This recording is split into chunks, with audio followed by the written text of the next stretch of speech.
ध्यानमूलं गुरोर्मूर्ति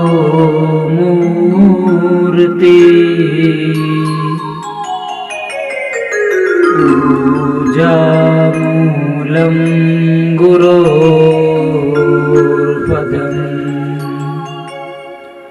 मन्त्रमूलं गुरोर्वाक्यम्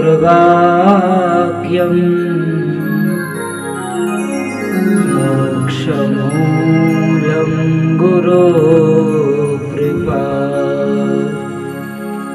मोक्षमूलं गुरोर्कृपा सद्गुरुदेव की जय सनातन धर्म की जय भारत माता की जय। जीवनની સફળ યાત્રામાં અનેક ઉપકરણોના માધ્યમથી અને જીતેશ શુક્લ શાસ્ત્રીજી યુટ્યુબ ચેનલના માધ્યમથી અલગ અલગ સ્થાનેથી જે કાંઈ પણ શ્રોતાઓ આ સફળ યાત્રામાં નૌકામાં વિહાર કરી રહ્યા છે એ દરેક શ્રોતાઓના આત્મામાં બિરાજમાન પરમાત્માના ચરણોમાં વંદન. જય ગુરુદેવ. ગૃહસ્થ જીવનની વાત ચાલે છે, ગૃહસ્થ સંસારની વાત ચાલે છે. જીવનની સફળ યાત્રામાં સંસાર છે એ પણ પ્રમુખ પાયો છે. ગૃહસ્થ જીવન સુવ્યવસ્થિત ના હોય તો વ્યક્તિ અનેક રીતે પોતાની જાતને અશાંત મહેસૂસ કરતો હોય છે. તો એ જ ગૃહસ્થ જીવનના અનેક પ્રકારે સંસ્કારોથી આપણે દર્શન કર્યું. લગ્ન થાય, સપ્તપદીના સૂત્રો જોયા ગયા અધ્યાયમાં, એની પેલા મંગલ ફેરા જોયા અને એ જ મંગલ ફેરાના એક એક આધ્યાત્મક સૂત્રોના માધ્યમથી દર્શન કર્યું. પછી સ્ત્રી અને પુરુષના કર્તવ્યોનું દર્શન કર્યું. હજી પણ આપને એક વાતની સ્પષ્ટતા કરું કે આ સફળ યાત્રા છે એ માત્ર મનોરંજન માટે મૂકવામાં આવતી નથી. જે પૂરું થાય અને પછી એમાંથી આપણે કઈક જ્ઞાનની પ્રાપ્તિ થાય એટલે કદાચ આપણા મનને ના પણ ગમે, પણ આપણા માટે જ્ઞાનવર્ધક જરૂર હશે. એ જ સફળ યાત્રામાં આ અધ્યાયમાં ધન્યો ગૃહસ્થાશ્રમ, ગૃહસ્થાશ્રમને ધન્ય કેવી રીતે બનાવી શકીએ એના ઉપર ચર્ચા કરવી છે. અને ભર્તૃહરિ પોતે શ્લોક લખે અને એ શ્લોકની અંદર 11 ઉદાહરણો આપે છે કે કોઈ પણ ગૃહસ્થ જીવન હોય એમાં પત્ની સુવ્યવસ્થિત હોય, પુરુષનો વ્યવહાર સત્ય હોય, સારો હોય, જે આપણે ગયા અધ્યાયમાં જોયા, અને બંને કર્તવ્ય યુક્ત બંનેનું પાલન કરતા હોય, ત્યારે ગૃહસ્થ જીવન કેવી રીતે શ્રેષ્ઠ બની શકે. ઘણા વ્યક્તિનો આ યુગની અંદર પ્રશ્ન હોય છે. ધન અને દ્રવ્ય ઘણું હોય છે, વૈભવો પણ ઘણા હોય છે,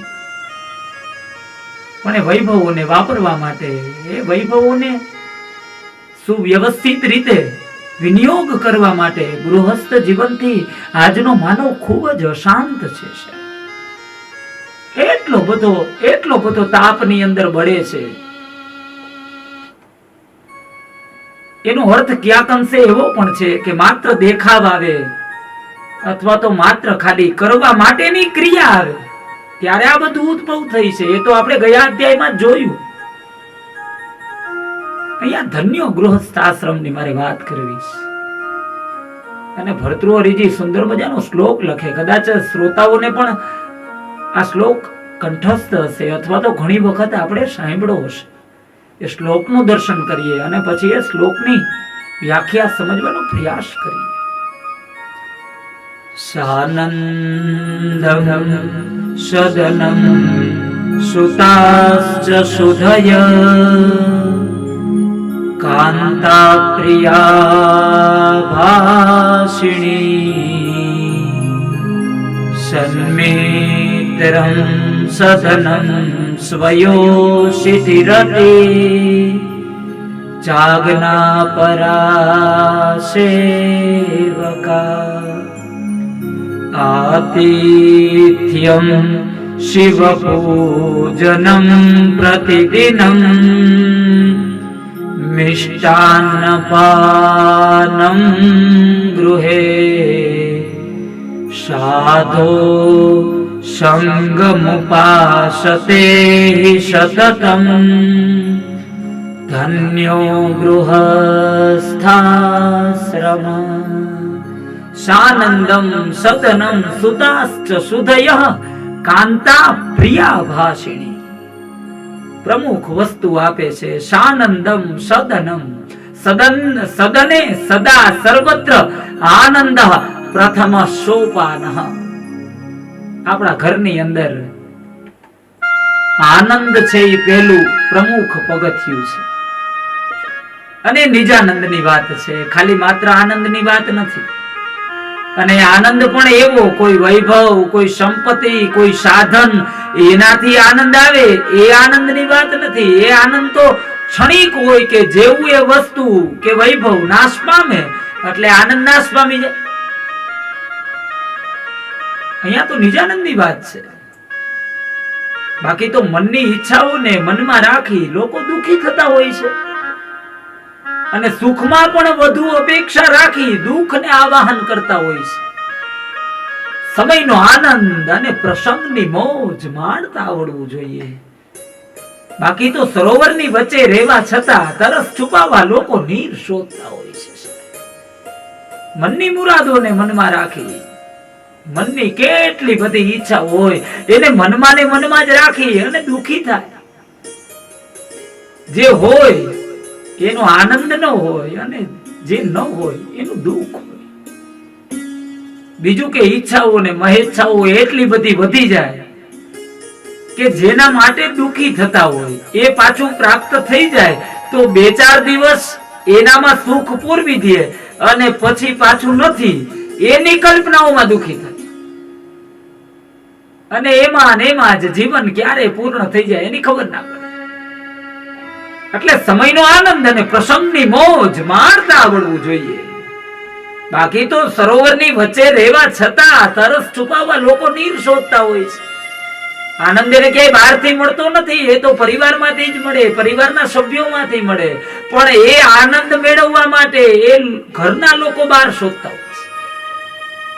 ઘરે મિત્ર હોય, પત્ની હોય, પુત્ર હોય, ભાઈ હોય, એની સાથે કદાચ ધારે તો સમય ગાળી શકે, આનંદની વાતો કરી શકે. પણ એ જ વાતો કરવા માટે મિત્રોને કે બહારના કોઈ સભ્યોને ફોન કરે અને પછી એને બોલાવીને એની સાથે પાછી એ જ વાતો કરવા, તો એ વાતો કદાચ પરિવારના સભ્યો વચ્ચે થઈ જાય, એ સંવાદ થઈ જાય તો પ્રેમ વધી જાય છે. ચિંતનકારો એવું કહે છે કે જેની સાથે તમારે સ્નેહ વધારવો હોય, જેની સાથે તમારે મિત્રતા વધારવી હોય, વ્યવહાર વધારવો હોય, એની સાથે પેલા સંવાદ કરવો જોઈએ. અને અત્યારે સંવાદ તો બહુ ટૂંકા થઈ ગયા અને એ પણ માત્ર ખાલી સ્વાર્થનો જ સંવાદ હોય. વાત પૂરી થાય પછી આપણે આપણા રસ્તે હોય, વ્યક્તિ વ્યક્તિના રસ્તે હોય. તો એ તો ગૃહસ્થ જીવનની અથવા તો ઘરની એક વ્યાખ્યા એવી પણ થાય કે કોઈ એક આશ્રમ શાળા હોય કે ગેસ્ટ હાઉસ હોય કે કોઈ હોસ્ટેલ હોય અને એની અંદર બધા વ્યક્તિઓ રહેતા હોય ને પોતપોતાની બધા ક્રિયાઓ કરતા હોય. પણ અહીંયા તો ગૃહ સંસારની વાત છે. એટલે સાનંદમ સદનમ, સદને સદા સર્વત્ર આનંદ પ્રથમ સોપાન. ઘરની અંદર આનંદ યુક્ત વાતાવરણ રહેવું જોઈએ. સદૈવને માટે પ્રસન્નતા રહેવી જોઈએ. દરેકના ચહેરાઓ ઉપર હાસ્ય હોવું જોઈએ. ચહેરો ખીલેલો હોવો જોઈએ. સુતાશ્ચ સુધયઃ. બીજું ઉદાહરણ આપે છે ઘરની અંદર સુતાશ્ચ સુધયઃ. પુત્રો છે એ સત્પુત્ર પણ હોવા જોઈએ અને પાછા બુદ્ધિશાળી હોવા જોઈએ. પુત્રના પણ લક્ષણ છે. વરમેકો ગુણી પુત્રો નચ મૂર્ખ શતાન્યપી એક ચંદ્ર તમોહંતી નચ તારા ગણોપી ચ. એક પુત્ર હોય પણ ચંદ્રમા જેવો હોય, સાહેબ ખીલે એટલે સમગ્ર પૃથ્વીના રાત્રિના અંધકારનો નાશ કરી નાખે. અને 100 પુત્ર હોય પણ તારાઓ જેવા હોય તો શું કામ? એ તો આકાશના અંધકારનો નાશ ન કરી શકે. વરમેકો ગુણી પુત્રો, એક પુત્ર હોય પણ ગુણવાન હોય છે, બુદ્ધિશાળી હોય, એટલે વિવેક યુક્ત, વ્યવહાર યુક્ત જેની પાસે બુદ્ધિ હોય એ વાત છે. એવા બુદ્ધિશાળી નહીં કે સાંજ પડે 4 વ્યક્તિનું કરીને આવે અને પિતાને નવી ઉપાધિ આવે. એ બુદ્ધિશાળીની વાત નથી કે સાંજે ઘરે આવે અને ભેગી 5 ફરિયાદ આવે. એ પુત્રોની વાત નથી કે સાંજે ઘરે આવીને બેસે એટલે પિતાને એની સાથે વાત પૂરી ન કરે ત્યાં સુધી ચિંતા હોય કે મારો બાળક કંઈક આજે નવું કરીને નહીં આવ્યું હોય ને. એ પુત્રની વાત છે કે જેને જોવે અને પિતાની છાતી ગજગજ ફૂલે છે. એ પુત્રની વાત છે કે જેને જોઈ અને પિતા એમ વિચારી શકે કે આ મારા કરતા વધારે આગળ જશે. એક સૂત્ર એવું પણ કહે છે, પુત્રનું એ લક્ષણ છે કે પિતાની સંપત્તિ હોય એમાં પુત્ર છે એ વધારો કરે, એને સત્પુત્ર જાણવું. બીજું કે પિતાની સંપત્તિ હોય એમાં વધારો ન કરી શકે તો કાઈ નહીં, પણ એ લેવલ જાળવી રાખે, એને મધ્યમ પુત્ર કીધું. અને પિતાની જેટલી સંપત્તિ હોય એ સંપત્તિ તમામ નાશ કરી નાખે, એને અધમ પુત્ર કીધું. એટલે 10મા અધ્યાયમાં જે વાત હતી એ કુંભો ન કૂપમ અપી શોષયિતુમ સમર્થ, પોતાના સામર્થ્ય ઉપર, પોતાના આત્મબળ ઉપર જે વ્યક્તિએ પ્રસિદ્ધિ પ્રાપ્ત કરેલી હોય એવા પુત્રની વાત છે. સુતાશ્ચ સુધયઃ, ઘરની અંદર પુત્ર છે, સંતાનો છે, એ બુદ્ધિશાળી હોવા જોઈએ. બુદ્ધિશાળી એટલે એનામાં વિવેક, નમ્રતા, શીલતા, સાધુતા, સૌમ્યતા, આ બધાના ગુણો એનામાં હોવા જોઈએ. નકર ક્યાંક ને ક્યાંક તમારામાં તો બધું હશે પણ એનામાં નહીં હોય તોય ઘરમાં ક્લેશ ઉત્પન્ન થશે. કાંતા પ્રિયા ભાષિણી, પ્રમુખ વસ્તુ આવી છે. પત્ની છે એ પ્રિય બોલવા વાળી હોવી જોઈએ. હવે અહીંયા એવી વાત થાય કે પ્રિય બોલવા વાળી તો શું અસત્ય બોલવા વાળી કે ખોટા વખાણો જ કરવા વાળી નહીં સાહેબ. પ્રિય વાક્ય પ્રદાનેન સર્વે તુષ્યંતિ જંતવઃ તસ્માત તદૈવ વક્તવ્યમ વચને કા દરિદ્રતા. ઈ વાત નથી કે માત્ર ને માત્ર ખાલી વખાણ જ કરી રાખવાના અને વખાણ કરવામાં બોલવામાં શું દરિદ્રતા રાખવી, બોલવામાં શું ગરીબાઈ રાખવી, ઈ વાત નથી. અને શ્રોતાઓને કહી દઉં કે બોલવામાં ગરીબાઈ રાખવાનો શ્લોક છે પણ એ છતાં પણ લોકો ઘણીવાર સારું બોલી પણ નથી શકતા, ખોટે ખોટે સારું બોલી નથી શકતા. એના માટે ઘણી મહેનત કરવી પડે. કોઈના ખોટા વખાણ કરવા માટે પણ બહુ મહેનત કરવી પડે, બાકી થાય નહીં. તો અહીંયા તો વાત છે કાંતા પ્રિયા ભાષિણી, પત્ની છે એ પણ મધુર વચન બોલવા વાળી હોવી જોઈએ. એ ગૃહસ્થ સંસારને, જીવનને સુખી કરવા માટેનું ત્રીજું સોપાન છે.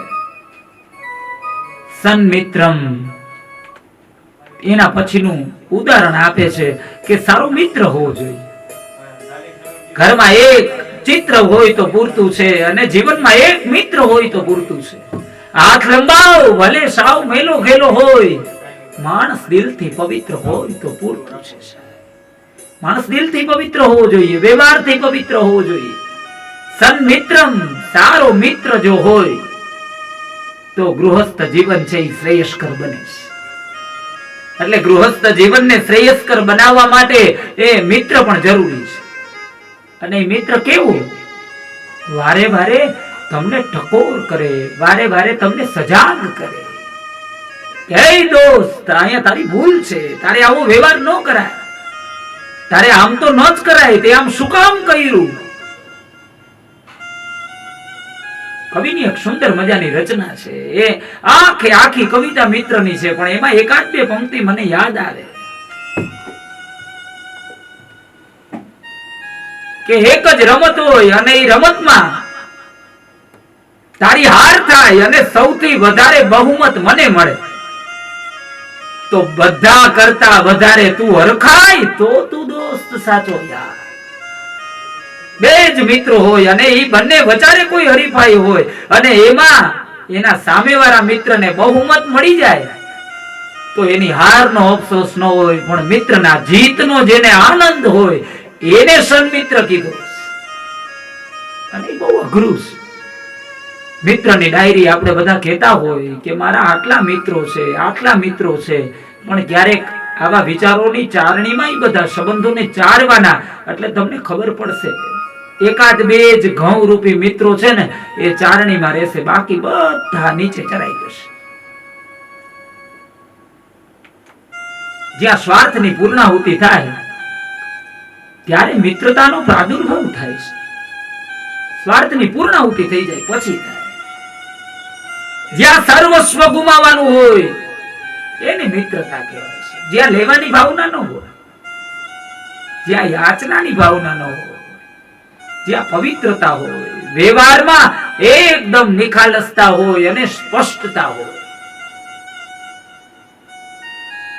ચાણક્યજીનું સૂત્ર છે, આહારે વ્યવહારે ચ સ્પષ્ટ વક્તા સુખી ભવે. આહારમાં અને વ્યવહારમાં એટલે ભોજન કરતી વેળાએ આપણે સૌરાષ્ટ્ર કાઠિયાવાડમાં તો એટલો બધો આગ્રહનો મહિમા છે, પણ અહીંયા ઋષિ કહે છે કે ભોજન કરતી વખતે સ્પષ્ટ વક્તા બનીએ, મને આટલું જ ફાવશે, હવે મને વધારે નહીં ફાવે. અને એક વ્યવહારમાં જેટલા સ્પષ્ટ વક્તા બનશો, જેટલા સત્ય વક્તા બનશો એટલું તમારે દુખી નહીં થવું પડે. અને પછી ધીમે ધીમે તો તમારો અભ્યાસ થઈ જશે અને સામેવાળા વ્યક્તિ ઉપર તમારી એવી છાપ ઊભી થઈ જશે કે ભાઈ એ તો સ્પષ્ટ વક્તા જ છે, એની પાસે આપણે કઈ બીજી વાત નહીં કરી શકીએ. સન્મિત્રમ, સારો મિત્ર હોવો જોઈએ. અથવા તો આપણે એમ લાગે કે આપણે ગૃહસ્થ જીવન શ્રેયસ્કર બનાવવું છે અથવા તો શ્રેષ્ઠ બનાવવું છે, લોકો આપણી નોંધ કરે એવું બનાવવું છે, તો એને આ બધા ગુણોની જરૂર છે. બાકી ઉદાહરણો લોકો આપે એના માટે આની જરૂર નથી. એ તો કાંઈ ના કરીએ તો પણ લોકો ઉદાહરણો આપવાના છે.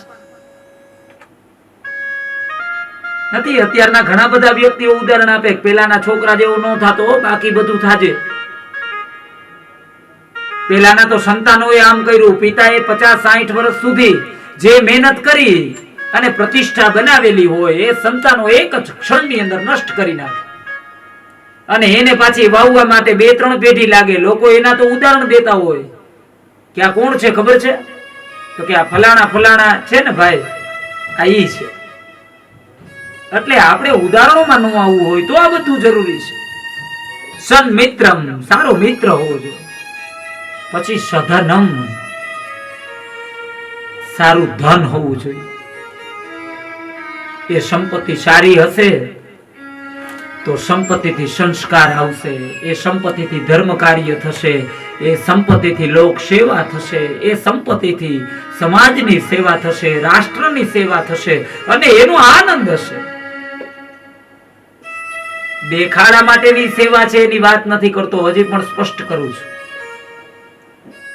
કારણ કે એ દેખાડા માટેની સેવા હોય છે અને એ સેવામાં આનંદ નથી હોતો. એમાં તો એવી વાતો હોય છે, કેટલા લોકોએ આની નોંધ કરી, જો વધારે લોકો એની નોંધ ના કરે ને તોય દુખી થાય કે આટલું બધું દીધું પછી પણ લોકોએ કોઈ નોંધ જ ન કરી. અને એક સેવા એવી હોય કે જમણા હાથે થઈ હોય તો ડાબા હાથને ખબર ન પડે, પણ એ જમણા હાથે થઈ જાય ને એનો અંદરથી આનંદ હોય છે. પણ એ સારું ધન, નારાયણની સાથે લક્ષ્મીજી આપણા ઘરમાં પધાર્યા હોય એવું જો ઘરની અંદર ધન હોય યોગ્ય માર્ગેથી આવેલું હોય, યોગ્ય પુરુષાર્થથી આવેલું હોય.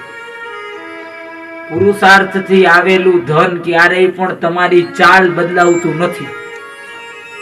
અને જો પાત્રતા વગરનું, પુરુષાર્થ વગરનું, અથવા તો તમારી લાયકાત જ નથી, અને જો આપણી પાસે ધન આવી જાય તો એ આપણું ચિત્ર, ચરિત્ર અને ચારિત્ર્ય ત્રણ વિચલિત કરે છે.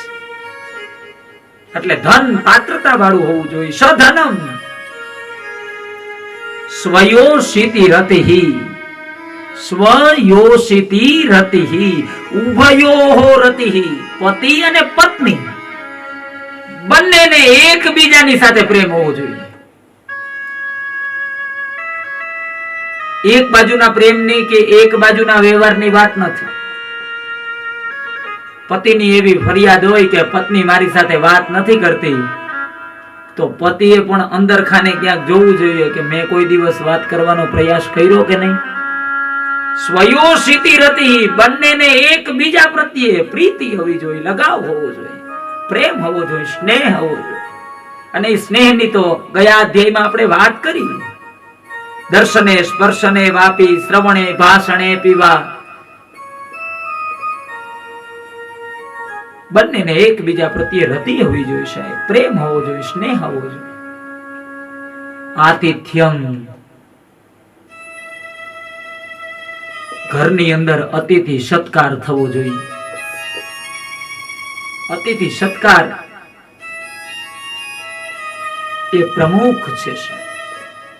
કોઈ વ્યક્તિ આવે, કોઈ મહેમાન આવે તો પધારો પધારો પધારો એવા શબ્દ હૃદયમાંથી નીકળે, આંખમાં તેજ આવી જાય, ચહેરો પ્રસન્ન થઈ જાય, અને હાથ અને પગ આમ રમતા હોય એવું લાગે તો મહેમાન રાજી થઈ જાય. મહેમાનને એમ થાય કે હજી એકાદ કલાક બેસીને જાઓ. એવા આતિથ્ય સત્કારની વાત નથી કે બપોરે 12 વાગે કદાચ કોઈ અતિથિ આવ્યો હોય અને આપણે પૂછીએ ભોજન રહેશો કે શું, કે જમીને આવ્યા છો. કદાચ મહેમાન એમ કહી દે કે ના ના હજી ભોજન તો બાકી છે, તો એના પછી બીજો જ આપણો સીધો પ્રત્યુત્તર હોય કે તો પછી ધીમે ધીમે બનાવવાનું ચાલુ કરે, ભલે ને 2-2:30 વાગી જાય, શાંતિથી બનાવીને બધા ભેગા જમશું, કઈ મોડું નથી થતું ને તમારે. પછી પાછો એ જ યાદ કરાવે, નહીં નહીં તમારે થોડું મોડું થતું હશે. આટલી બધી વાત કરીએ, એનામાં કદાચ 12 વાગે કોઈ મહેમાન આવી ગયો, એને એકાદ વસ્તુ બનાવી અને એના ભાણામાં મૂકીએ તો એને અંદરથી એમ લાગે કે અતિથિ સત્કાર તો થયો છે. અને કાગ બાપુ તો ત્યાં સુધી લખે, એજી તારા આંગણિયા કોઈ પૂછી આવે, એને આવકારો મીઠો આપજે.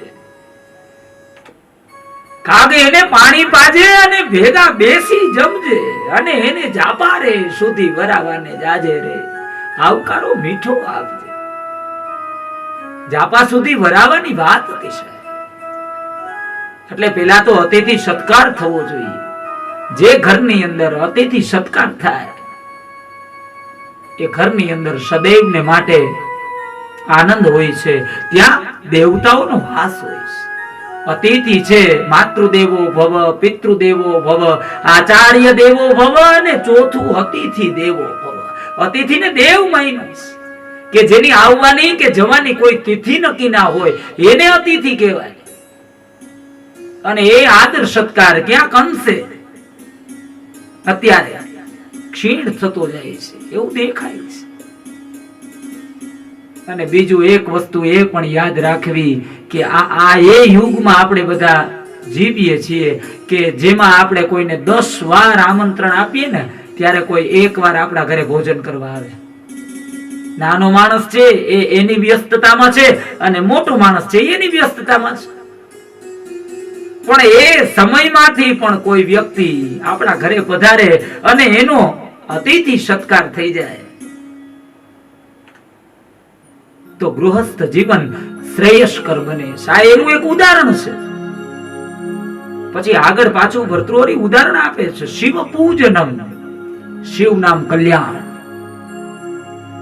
કલ્યાણકારી જે આપણા ઈષ્ટદેવ હોય, જે આપણા કુળના દેવતાઓ હોય એની નિત્ય પૂજા થવી જોઈએ. ઘરની અંદર સંતાનોથી પ્રારંભ કરી અને ઘરના વૃદ્ધ વ્યક્તિ સુધી દરેક વ્યક્તિ મંદિરની મુલાકાત લેવા જોઈએ. ઘરમાં મંદિરો તો બહુ મોટા હોય, પણ એ વ્યવસ્થા ગોઠવવામાં આવે કે ઘરમાં વયોવૃદ્ધ દાદી હોય ને એ જ ભગવાનની સેવા પૂજા ને બધું કરે. પછી એકાદશી હોય કે પૂર્ણિમા હોય, શિવરાત્રી હોય, જન્માષ્ટમી હોય, તે દિવસે ઘરના બધા સભ્યો મંદિરની સામે ભેગા થાય. બાકી બહુ ઓછા ઘરે નિત્ય સંતાનો ખાસ કરીને નિત્ય પરમાત્માનું 1, 2, 5, 10 મિનિટ માટે ખાલી જેની નિશ્રામાં બેસી જાય તો આપણું વિચલિત થયેલું મન શાંત થઈ જાય. આપણે અંદરથી આનંદ આવે. દેવતાઓના મંદિરે જવાનું કે દેવતાઓના સાનિધ્યમાં જવાનું આ જ મહિમા છે. બીજું કે એ જગ્યામાં સતત પોઝિટિવ વાઇબ્રેશનો નીકળતા હોય. કારણ કે એ સ્થાનમાં જે વ્યક્તિ ગયેલો છે એ વ્યક્તિ શુભ ચિંતન જ કરતો હોય છે, સારા વિચારો કરતો હોય છે, પરમાત્માનું જપ કરતો હોય છે. એટલે મંદિરના પરિસરમાં જઈએ અથવા તો જે આપણા ઘરમાં જે જગ્યાએ આપણે નિત્ય દેવતાઓની પૂજા કરતા હોઈએ એ સ્થાનમાં પણ પોઝિટિવ વાઇબ્રેશનો હોય. અનુભવ કરવો હોય તો પ્રત્યક્ષ તમે કરજો. રસોડામાં તમને અલગ વાઇબ્રેશનો પ્રાપ્ત થશે, મંદિરમાં પણ અલગ થશે, તમારા બેડરૂમમાં પણ અલગ થશે અને હોલમાં પણ અલગ થશે. દરેક જગ્યાએ એના વાઇબ્રેશનો અલગ અલગ હોય છે. એટલે ખાસ કરી ભાઈઓ અને બહેનોને નમ્ર વિનંતી છે કે તમારી ગમે તેવી વ્યસ્તતા હોય પણ એમાંથી 2-5 મિનિટ તમારા ઘરના દેવાલયમાં કાઢજો.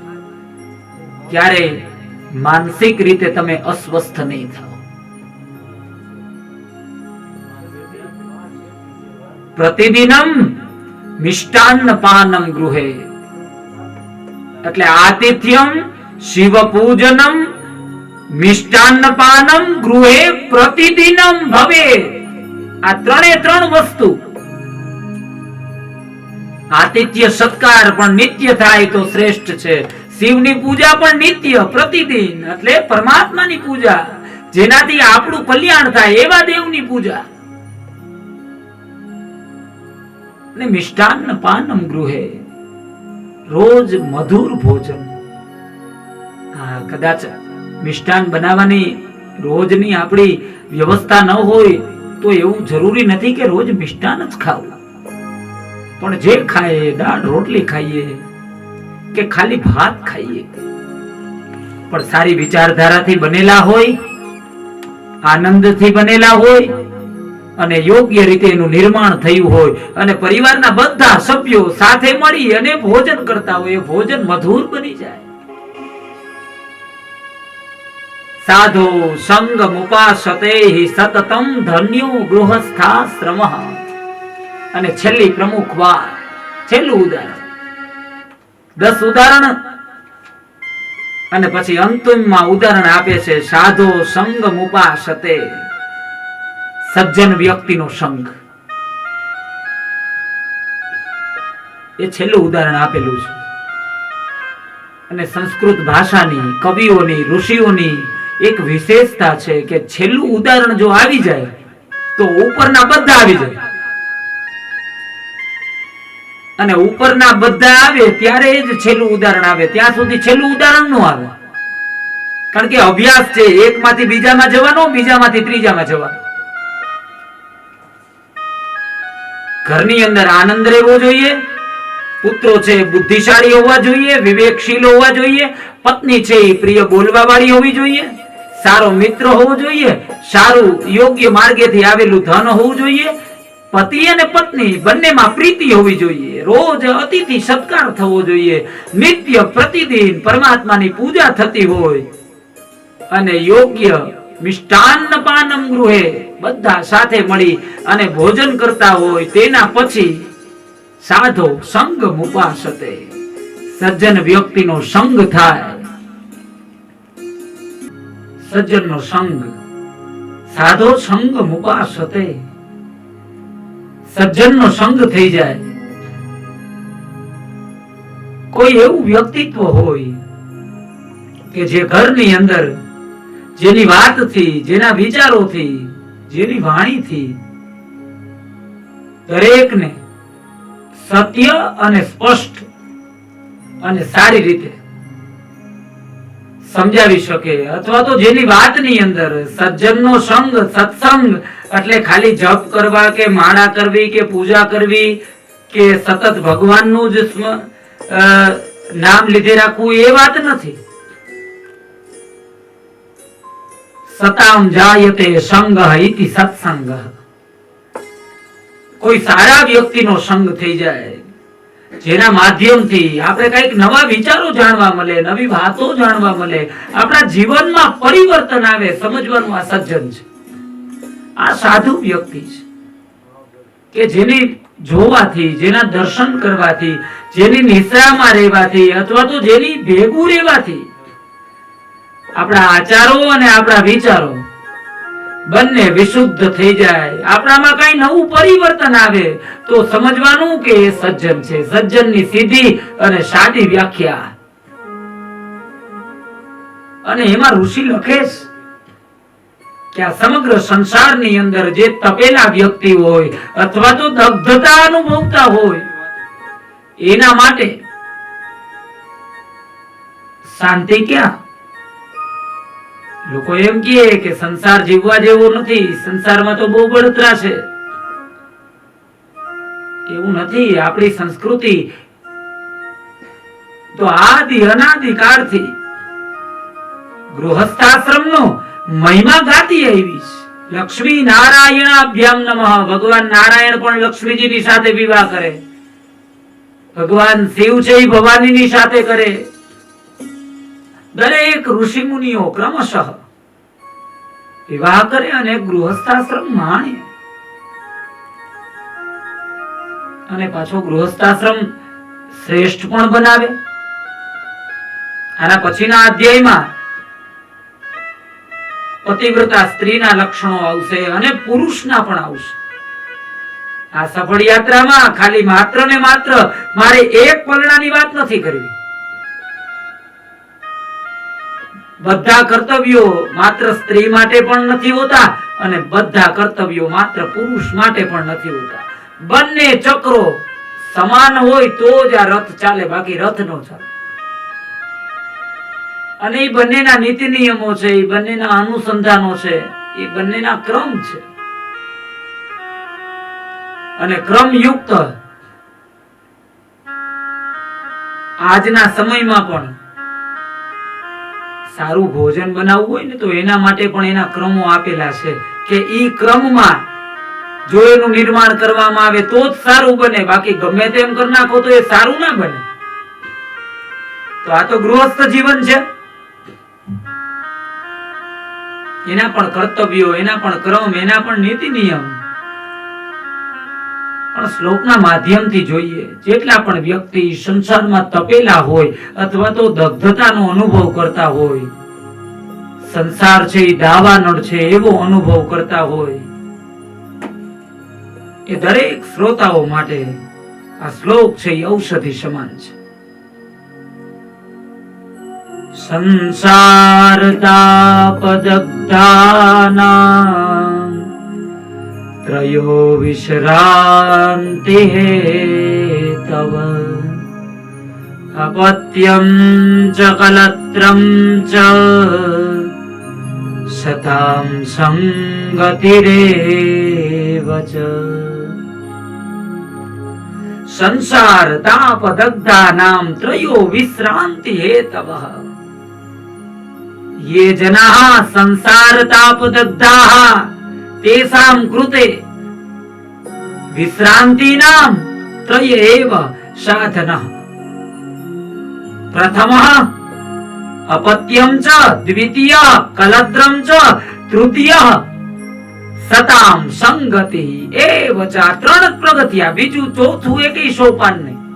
અને આ ત્રણ પગથિયા યોગ્ય રીતે ચડવામાં આવે, કા વ્યવહારમાં લેવામાં આવે તો સંસારનો દાવાનળ છે ને એ હિમાલયનો બરફ બની જાય અને એમાં ઠંડક લાગે. એમાં પ્રથમ પગથિયું છે અપત્યમ ચ બાળ ક્રીડા. પરિવારની અંદર, ઘરની અંદર નાના નાના બાળકો હોય તો એની સાથે થોડો સમય વિતાવવામાં આવે, એની સાથે રમત રમવામાં આવે, એની સાથે ક્રીડા કરવામાં આવે તો જેટલી પણ બહારની અશાંતિ હોય ને એ વ્યક્તિ એક ક્ષણમાં ભૂલી જાય. પણ એના માટે બાળક બનવું પડે. અત્યારના ક્યાંક ગૃહસ્થ જીવનમાં દર્શન થાય કે બાળક એની રીતે એટલા બધા રમકડા બાળક પાસે હોય કે એ બાળકને રમકડામાં આપી દે અને ઘરના દરેક સભ્યો પોતપોતાની રીતે વ્યસ્ત હોય. બાળક રમકડાથી રમી અને અંતે કંટાળીને થાકીને સૂઈ જાય અને પરિવારના સભ્યો એની અશાંતિમાં સૂઈ જાય. અમુકને નીંદર ન આવે તો નીંદરની ગોળી લઈને સૂઈ જાય. અને આ થોડો સમય આવું વાતાવરણ ચાલે પછી બધા અશાંતિનો અનુભવ કરે. ઘરની અંદર નાનું બાળક હોય પછી એ બાળક કદાચ મોટું થઈ જાય ને તો પિતા ને માતા માટે તો એ નાનું જ હોય. થોડી વાર એની સાથે સંવાદ કરજો, એ હળવું થઈ જશે અને તમે હળવા થઈ જશો. બીજું આપ્યું છે પત્ની સાથેનો સંવાદ. એટલે પુરુષે પત્નીની સાથે સંવાદ કરવો અને પત્નીએ પુરુષની સાથે સંવાદ કરવો. 5 મિનિટનો જ ભલે સંવાદ થાય પણ એ સંવાદ એવો હોવો જોઈએ કે પરસ્પર એવું લાગે કે આપણે તો આખા દિવસનો સંવાદ કરી લીધો છે. એકદમ નિજાનંદની વાત હોય, બંનેના સ્વાર્થથી બહારની કોઈ ચર્ચા હોય અને એ ચર્ચા પણ એવી હોય કે એમાં લોક નિંદા ન હોય, લોકોની વાતો ન હોય, પોતાની વાતો હોય. પેલા એ શું કર્યું તું, પેલા એ આમ કર્યું, આને તો આમ કરી નાખ્યું, આને આમ કર્યું નહીં. એ અડધી કલાક સંવાદ ચાલે અને પછી બંને કંટાળીને છેલ્લે છૂટા પડે. એ સંવાદની વાત નથી.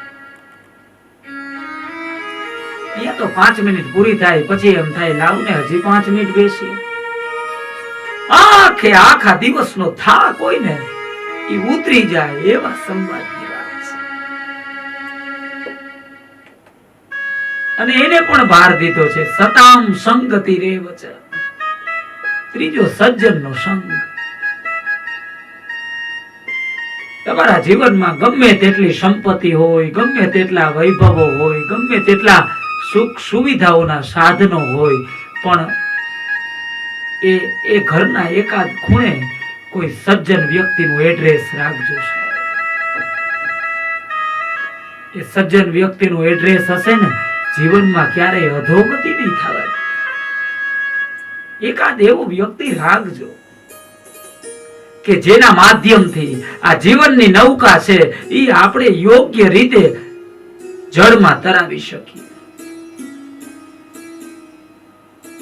બાળકોની સાથેની બાલ ક્રીડા થઈ જાય, પત્નીની સાથેનો મધુર સંવાદ થઈ જાય અને સજ્જનનો સંગ થઈ જાય તો સંસારનો જે કોઈ પણ દાવાનળ લાગે છે, સંસાર જે બળતરા યુક્ત લાગે છે અથવા તો સંસારમાં જે વ્યક્તિ દગ્ધ થયેલો છે એને સદાયને માટે હિમાલયની ગોદમાં બેઠો હશે એવી શાંતિની અનુભૂતિ થશે. અને આખા ગૃહસ્થ જીવનને ધન્ય બનાવવા માટે અંતિમ સૂત્ર, નદીમાંથી પસાર થતું ઝરણું જે રીતે સહજતાથી પસાર થઈ અને નદીમાં વળી જાય છે, પર્વતની ઉપરથી ખડખડ ખડખડ વહેતું ઝરણું હોય એ નદી સુધી પહોંચે ને ત્યાં સુધીમાં અનેક પથ્થરોની સાથે ભટકાય છે, છતાંય પણ હાસ્ય કરતું કરતું રમતું રમતું પોતાની મસ્તીમાં નદીમાં ભળી જાય.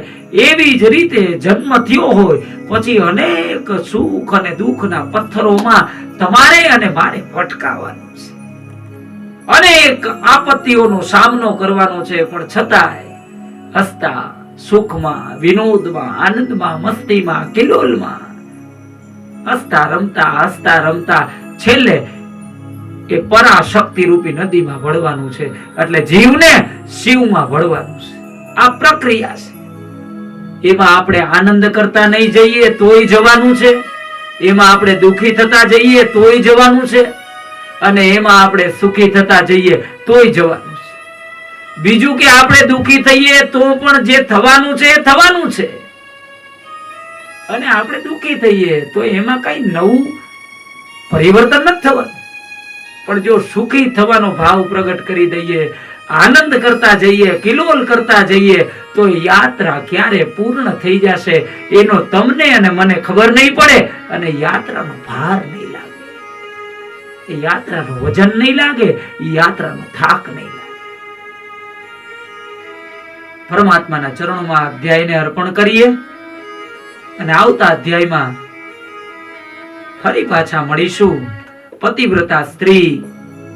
પતિવ્રતા સ્ત્રીના લક્ષણો, પુરુષનું કર્તવ્ય, પુરુષના લક્ષણો, પતિએ કેવો સંવાદ કરવો જોઈએ, પત્નીએ કેવો સંવાદ કરવો જોઈએ, કેટલા વિશેષ ગુણો હોવા જોઈએ, એનું આધ્યાત્મ દર્શન વેદો અને ઉપનિષદોના માધ્યમથી કરીશું. ત્યાં સુધી સર્વને શુભરાત્રી. જય ગુરુદેવ. ધન્યવાદ.